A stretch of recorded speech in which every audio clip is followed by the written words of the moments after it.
Hello दोस्तों, स्वागत है हमारे नए वीडियो में। आज की वीडियो में हम लोग एक रोमांटिक ड्रामा मूवी का एक्सप्लेन करने वाले हैं। इस मूवी के शुरुआत में हम लोग एक आयरिस नाम की लड़की को देखते हैं, जिसे एक जोस नाम के लड़के से प्यार हो जाता है। जोस आयरिस के साथ कई बार घपाघप किया करता था। एक दिन जब वो अपने दोस्तों के पास आयरिस को मिलवाने के लिए लेकर जाता है, तब उसके दोस्त भी आयरिस को देखकर उसकी तरफ अट्रैक्ट हो जाते हैं और वो लोग भी अब आयरिस के साथ इंटीमेट होना चाहते हैं। लेकिन सबसे हैरानी की बात यह थी कि जोस को इस बात से कोई भी फर्क नहीं पड़ता है कि कोई भी आयरिस के साथ घपाघप कर सकता है। एक बार आयरिस जब जोस के दोस्त के साथ अकेली होती है, तब वो आयरिस को अपने पास बुलाता है और कहता है मेरे पास आ जाओ, क्योंकि तुम इसी काम के लिए यहाँ हो। इसके बाद वो आदमी आयरिस के साथ में क्या करता है, ये हम लोग इस वीडियो में आगे देखेंगे। तो चलिए इस मूवी को शुरू करते हैं। इस मूवी की शुरुआत एक सुपरमार्केट से होती है। यहाँ पर हम लोग एक आयरिस नाम की लड़की को देखते हैं। तभी एक जोस नाम का लड़का यहाँ आता है। जोस आयरिस को ही देखे जा रहा था। यहाँ आयरिस भी जोस को नोटिस करती है। इन दोनों की नजरें मिलती हैं और इन दोनों को पहली नजर में ही प्यार हो जाता है। अब ये लोग साथ में घूमते हैं।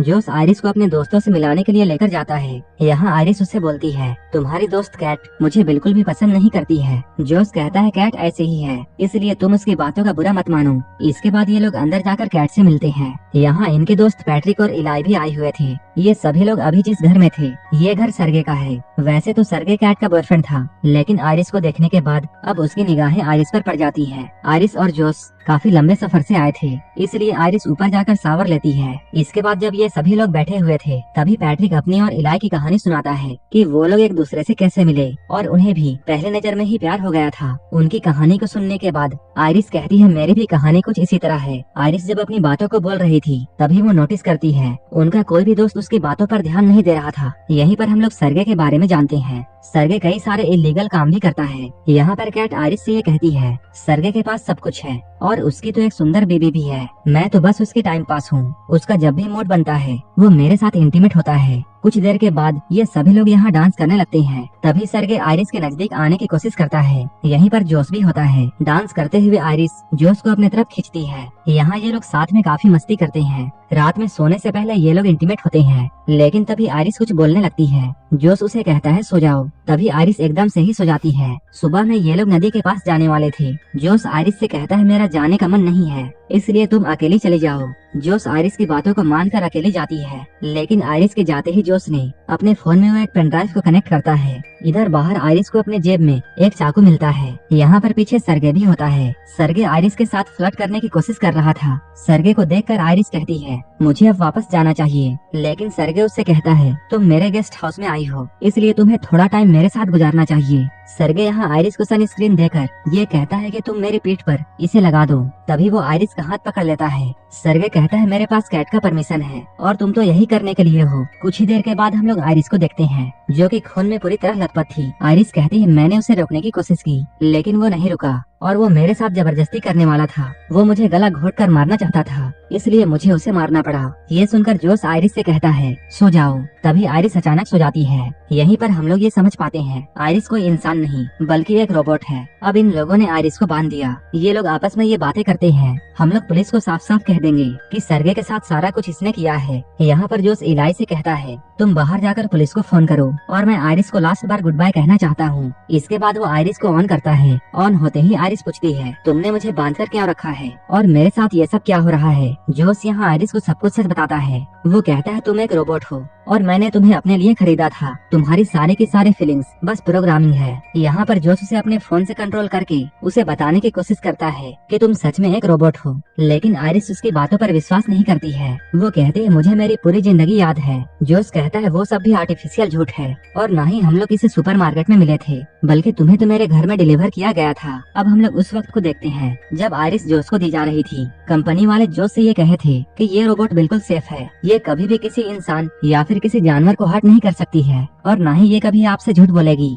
यहाँ तक कि आप इसे अपने तरीके से कस्टमाइज भी कर सकते हैं। आप इसके साथ जो भी कुछ करना चाहें वो सब कुछ आप कर सकते हैं और जब भी आप इसे रिसेट करना चाहें तब इसके कान के पीछे अपना थंब स्कैन कर देना होगा। इसके बाद जोस आयरिस के सामने बैठकर उसके अंदर लव वाला फीलिंग डेवलप करने लगता है, जिससे आयरिस को ऐसा लगता है जोस उसका बॉयफ्रेंड है और अब वो जोस को अपना सब कुछ मानती है। वो उसके साथ कई बार इंटीमेट भी होता है, लेकिन अब जोस ने आयरिस को सब कुछ बता दिया था। वो कहता है तुम्हारी सारी फीलिंग्स प्रोग्रामिंग है। ये सुनकर आयरिस रोने लगती है। आयरिस कहती है मैंने मान लिया कि मैं एक रोबोट हूँ, लेकिन फिर भी मैं तुमसे प्यार करती हूँ और मैं तुम्हारे साथ रहना चाहती हूँ। लेकिन तभी वहाँ पर कैट आती है। कैट जोस से कहती है इसे बंद करो, लेकिन जोस आयरिस को बंद करने के बजाय कैट से बातें करने लगता है। कैट कहती है ये हमारा प्लान नहीं था, तुमने उसे दोबारा ऑन क्यों किया? जोस कहता है मैं बस लास्ट बार उसे गुड बाय कहना चाहता था। यहीं पर हम लोग ये जानते हैं ये सारा का सारा कुछ जोस और कैट का प्लान था। इन दोनों ने मिलकर आयरिस के सेटिंग के साथ छेड़छाड़ की थी ताकि वो सरगे को मार दे। लेकिन इधर आयरिस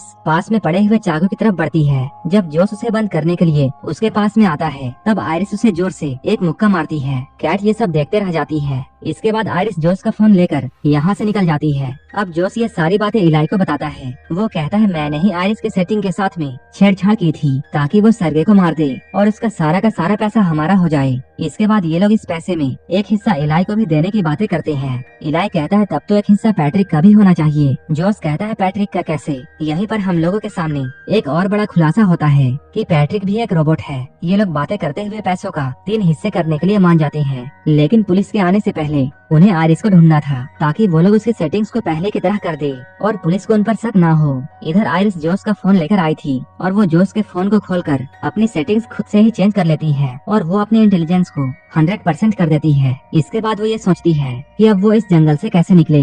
अगर आयरिस चुपचाप जोस के कार तक जाती है, तब वो जोस के फोन को यूज करके उसकी गाड़ी को खोल सकती है और आराम से यहाँ से निकल सकती है। लेकिन तभी यहाँ पर इलाई और पैट्रिक आ गए। लेकिन यहाँ पर हम लोग ये जानते हैं कि पैट्रिक को पहले से ये पता था कि वो एक रोबोट है। उसने ये बात अपने आप ही जान लिया था। पैट्रिक कहता है ये बात जानने के बाद भी मैं तुमसे उतना ही प्यार करता हूँ और तुम्हारी और मेरी पहली बार मिलने की जो मेमोरी है वो मेरे लिए बिल्कुल सच है। इलाई कहता है हाँ मैं भी तुमसे बहुत प्यार करता हूँ। लेकिन तभी जोस का फोन बजता है। इलाई ये समझ जाता है कि आयरिस यही है। आयरिस यहाँ से भागने की कोशिश करती है, लेकिन वो दोनों टकराकर गिर जाते हैं। ये लोग गन को लेने के लिए फाइट करते हैं, लेकिन इसी बीच इलाई को गोली लग जाती है। अब आयरिस फिर से भागती है और वो जल्दी से जाकर जोस के कार में बैठ जाती है, लेकिन ये कार बिना जोस के वॉइस कमांड के ऑन नहीं हो सकती है। इसके बाद आयरिस अपने कंट्रोल में जाकर अपनी आवाज चेंज करने की कोशिश करती है। तभी बाहर जोस एक पत्थर उठाकर कार के शीशे को तोड़ने की कोशिश करता है। ये शीशा टूटने ही वाला था, लेकिन तभी कार चल जाती है। अब आयरिस जोस को पीछे छोड़कर यहाँ से निकल जाती है। इधर जोस अंदर आकर सरगे का फोन ढूंढने लगता है। उसने सरगे के फोन से अपनी कार चोरी होने की कंप्लेन कर दी। तभी कार साइड में लगकर अपने आप बंद हो जाती है और इसके दरवाजे भी अपने आप लॉक हो गए। इसके बाद जोस आयरिस को कॉल करता है। वो कहता है बेबी अभी भी कुछ भी नहीं बिगड़ा है, तुम मेरे पास आ जाओ और हम लोग मिलकर सब कुछ ठीक कर देंगे। हम लोग सारा का सारा ब्लेम पैट्रिक पर डाल देंगे कि उसने ये सब किया है। लेकिन आयरिस ने अपने इंटेलिजेंस को इतना बढ़ा दिया था कि वो जोस के झांसे में आने वाली नहीं थी। आयरिस कहती है तुमने मुझसे मर्डर करवाया है। इसके बाद आयरिस उससे ब्रेकअप कर लेती है। इसके बाद जोस पैट्रिक के पास में जाता है। वो इलाई के थंबप्रिंट से पैट्रिक को रीसेट करता है और वो पैट्रिक को अपने से कनेक्ट कर लेता है। अब पैट्रिक को इलाई के जगह में जोस दिख रहा था। इसके बाद जोस सेटिंग में जाकर पैट्रिक के एग्रेशन को 100% कर दिया और वो पैट्रिक को ये हुक्म देता है कि तुम जाकर आयरिस को ढूंढो। इधर आयरिस कार के शीशे को तोड़कर बाहर निकल रही थी, लेकिन तभी यहाँ पुलिस आ जाती है। इसके बाद आयरिस जल्दी से अपनी लैंग्वेज चेंज करती है ताकि पुलिस वाला उसकी बातों को नहीं समझ पाए। उसने ऐसा इसलिए किया था क्योंकि आयरिस के साथ कुछ भी हो जाए वो झूठ नहीं बोल सकती थी। इसके बाद वो जर्मन लैंग्वेज में पुलिस को सब कुछ बताती है, लेकिन इस पुलिस वाले को कुछ भी समझ में नहीं आता है। लेकिन वो पुलिस वाला कार में पड़े हुए चाकू को देख लेता है। इसके बाद वो आयरिस को हथकड़ी पहनाता है, लेकिन उसी वक्त पैट्रिक यहाँ आता है। क्योंकि पैट्रिक का एग्रेशन 100% था, इसलिए वो यहाँ पर पुलिस वाले को जान से मार देता है। इसके बाद उसने जोस के फोन से आयरिस को भी बंद कर दिया। इधर कैट घर के बाहर में एक पुलिस की कार को आते हुए देखती है, जिसमें से पैट्रिक निकलता है और इस पुलिस वाले की डेड बॉडी डिक्की में पड़ी हुई थी। कैट ये सब देखकर बहुत डर जाती है और यहाँ से भागने लगती है। जोस पैट्रिक से कहता है उसे रोको। पैट्रिक ने कैट को भी जान से मारकर उसे जाने से रोक दिया। ये सब पैट्रिक के बढ़े हुए एग्रेशन की वजह से हो रहा था। इसके बाद हम लोग जोस को देखते हैं, जो कि आयरिस के साथ में टेबल में बैठकर उसके साथ खाना खा रहा था। उसने आयरिस को ऑन किया था। जोस कहता है मैंने ये बात नहीं सोचा था कि तुम इतना कुछ कर जाओगी। तुमने इलाई को मार डाला और तुम्हारी ही वजह से कैट की भी जान चली गई। आयरिस कहती है नहीं, मैंने ऐसा कुछ नहीं किया है, ये सब तो तुम्हारा किया हुआ है। तुम सारा का सारा ब्लेम मुझ पर नहीं डाल सकते हो। आयरिस कहती है तुम बहुत बुरे इंसान हो और तुम बहुत कमजोर हो, तुम पूरी दुनिया को गलत समझते हो। आयरिस अभी ये सब बातें बोल ही रही थी, तभी जोस अपने फोन को लेकर उसके इंटेलिजेंस को 0 कर देता है। जोस कहता है तुम बोलती हो कि तुम्हें दर्द फील होता है, तो आओ हम लोग टेस्ट करें। वो आयरिस के हाथ को जलते हुए कैंडल के ऊपर रखता है। उसी वक्त जोस के पास में आयरिस को बनाने हुए कंपनी से कॉल आता है। वो लोग यहाँ आ रहे थे। इधर आयरिस का हाथ जल चुका था। तब जोस ने कैंडल को बुझाकर उसके हाथ में गन थमा दी और वो आयरिस को ये ऑर्डर देता है कि तुम अपने आप को गोली मारो। इसके बाद आयरिस उसकी बातों को मानते हुए अपने आप को शूट कर लेती है। इधर कुछ ही देर के बाद आयरिस को लेने के लिए उसके कंपनी वाले आते हैं। यहाँ उन लोगों के सामने पैट्रिक एक पुलिस वाला बनता है, जिस पुलिस वाले को उसने मार दिया था। वो लोग पैट्रिक को देखकर ये कहते हैं तुम्हें देखकर ऐसा लगता है कि तुम्हारा चेहरा काफी जाना पहचाना है, लेकिन इन लोगों को याद नहीं आ रहा था कि इन्होंने पैट्रिक को कहाँ देखा है। तभी एक आदमी कहता है हमारा काम तो बस इस रोबोट को ले जाना है और बाकी का काम हमारे कंपनी वाले देख लेंगे। लेकिन आयरिस के साथ में जो भी कुछ हुआ था उन सभी की रिकॉर्डिंग आयरिस के मेमोरी में होती है और वो मेमोरी कार्ड उसके पेट के एरिया के पास में होती है, जो कि अभी भी बिल्कुल सेफ थी। जोस ये बात जानकर बिल्कुल डर जाता है। कंपनी वालों का भी ये अंदाजा था कि पक्का जोस ने ही आयरिस के साथ में गलत किया होगा और उसी ने इसके सेटिंग के साथ में छेड़छाड़ की है, क्योंकि उनका बनाया हुआ रोबोट इतना कुछ नहीं करता है। लेकिन तभी पैट्रिक इन लोगों के सामने आ जाता है। पैट्रिक इनमें से एक आदमी को मार देता है, लेकिन दूसरा आदमी पैट्रिक से बचकर भागता है। वहीं इधर अंदर इन लोगों के भन में आयरिस रिबूट हो चुकी थी। इधर बाहर पैट्रिक ने उस लड़के को पकड़ लिया था, लेकिन आयरिस यहाँ आकर पैट्रिक को हर्ट नहीं कर पाती है, क्योंकि उसकी सेटिंग्स रिबूट हो चुकी थी। तभी आयरिस कहती है पैट्रिक जोस तुमसे प्यार नहीं करता है, वो तो बस तुम्हारा इस्तेमाल कर रहा है। यहाँ पर आयरिस पैट्रिक के सामने वही लाइन्स बोलती है जो कि पैट्रिक ने इलाई को बोली थी। वो कहती है याद करो तुम इलाई को प्यार करते हो, ना कि जोस को। आयरिस कहती है पैट्रिक तुम जानते हो हम लोग झूठ नहीं बोल सकते हैं। आयरिस की सारी बातों को सुनकर पैट्रिक को इलाई याद आ जाता है। इसके बाद वो अपने आप को खत्म कर लेता है। इसके बाद आयरिस इस लड़के से एक हेल्प मांगती है। वहीं इधर अंदर हम लोग जोस को देखते हैं। यहाँ सारे के सारे पैसों को लेकर जोस यहाँ से भागने वाला था, लेकिन तभी उसे अपने दोस्तों की आवाजें आने लगती हैं।